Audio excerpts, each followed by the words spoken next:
Andrew, it seems like you were getting a lot more opportunities to initiate in the pick and roll. I guess, was there anything done differently to try to give you more chances there? It just comes within the flow of the game. Each game, different guys are put in a different situation. So, but I definitely was just looking to be a little bit more aggressive off the ball screens, looking to, find ways I can create and find open spots for my teammates.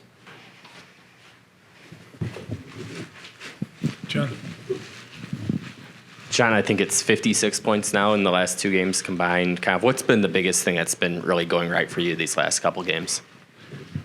I think credit to my teammates, Rody, Nick, and just finding me in good spots. And me personally just taking better shots, just trying to find good looks, like 10-toe down threes and get fouled, get easy points for myself, and ultimately just being better defensively. I think I was better defensively tonight. Could have picked it up a little bit better because that's going to get my offense going. When I'm bad defensively, sometimes that tends to have a bad offensive game.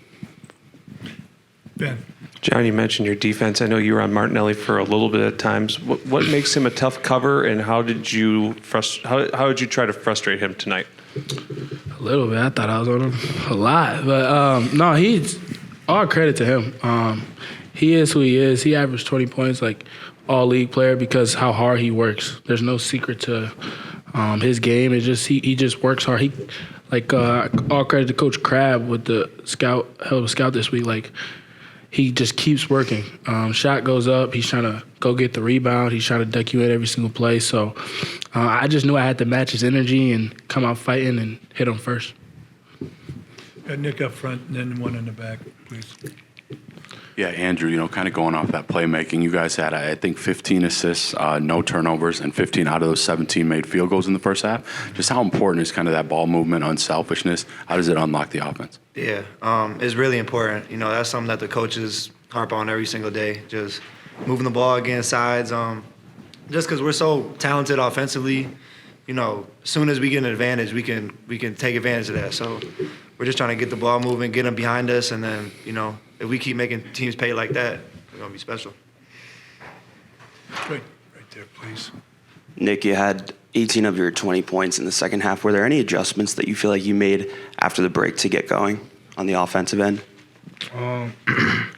Not really. Just keeping that same aggressiveness. Honestly, I just feel like just started out like a little slow. Like just got stay locked in. Like whether it's on defense, just being engaged, talking, stuff like that. And then I was like, second half, like just go time, like just lock in, have fun, play hard. So. Michael. Nick, what does it open up for you guys offensively when Andrew can make what he did like he did tonight? Shoot, we need that from him, man. Like a lot of people focus on JB and not myself, but I'm happy when he get it up there, So I love to see him aggressive. I wish he would shoot some more shots, because he really liked that. But I just like to see him be aggressive and it's like a breath of fresh air, when I'm in that corner waiting. Josh. John, Alexis got settled in early with that three, but what did you just think of what he gave you guys in his first start? Some of the little things that maybe didn't show up in the stat book. Yeah, all credit to him. First start, I think he played really well. I think he was just solid overall. And just, he brought a different dynamic to our team, let Nolan play the four a little bit. And then it just matched up a little better. And then credit to Austin Rapp. Like, that shows maturity coming off the bench and scoring 13 points. And, he affected the game, with his defense too. Made some shots. Like, he's a great shooter, but credit to him and not taking it personally.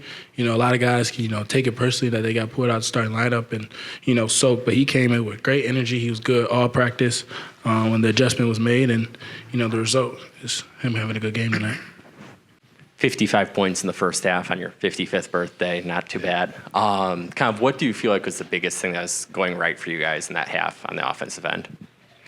Well, just the way we move the ball. I mean, you have 15 assists, 17 baskets. It doesn't get a whole lot better than that.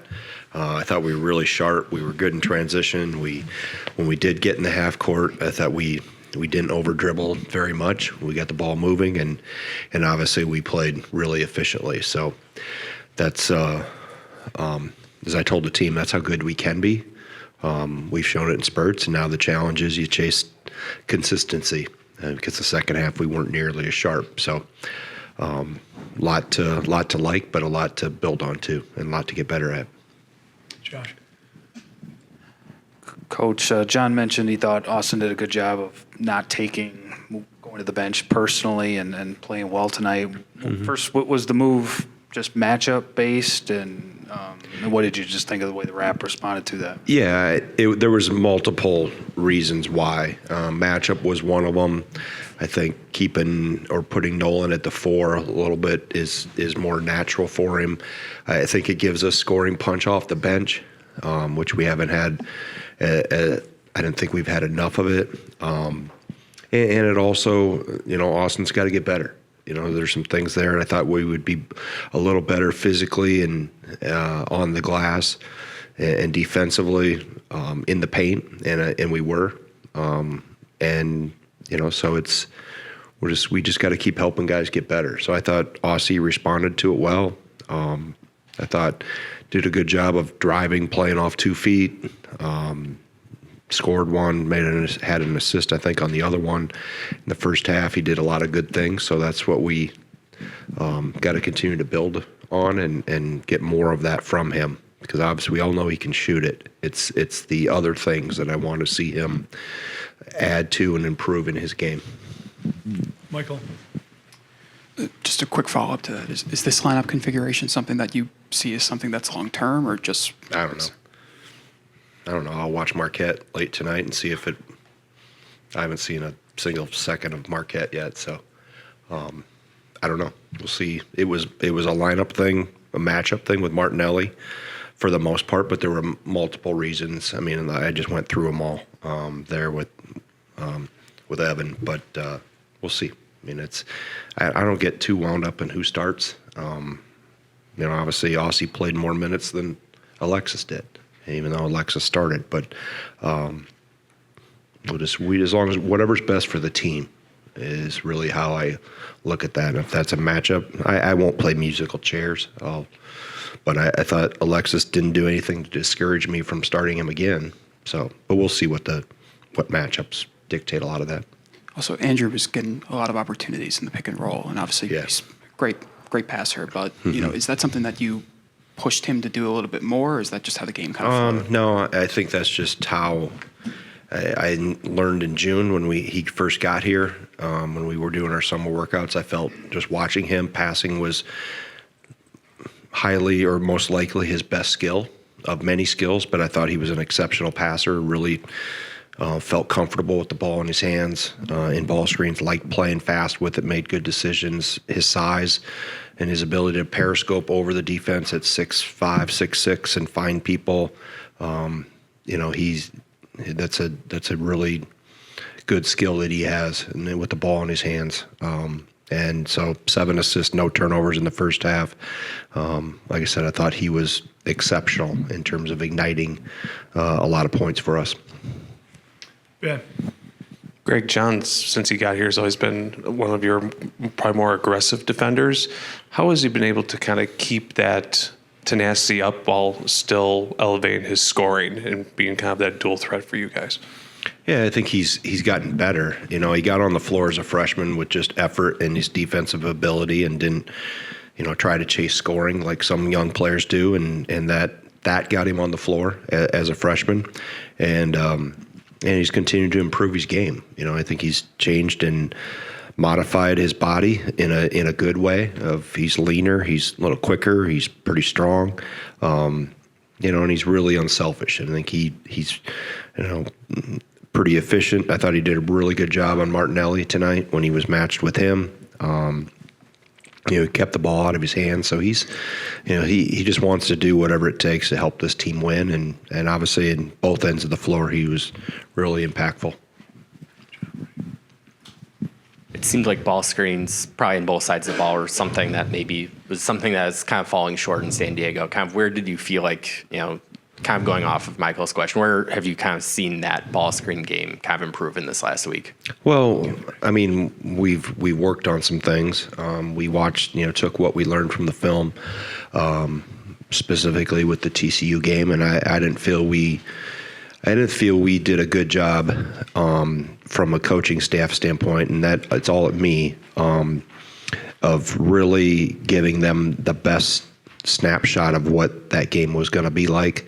And it put them, and then we had guards putting our bigs in bad positions, or guards not helping our bigs, and bigs not helping our guards. So we went back to, really breaking down how you read those ball screens, and specifically if you're getting blitzed and hard hedged, and worked on that. One day we spent working on wing ball screens. The next day we worked on middle ball screens and just the reads of that.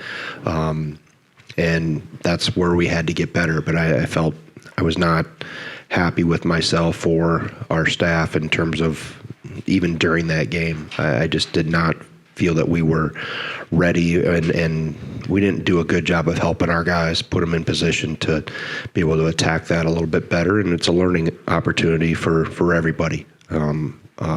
So I thought, they, like I said, pull the film apart, learn from it, and then work at it to get better.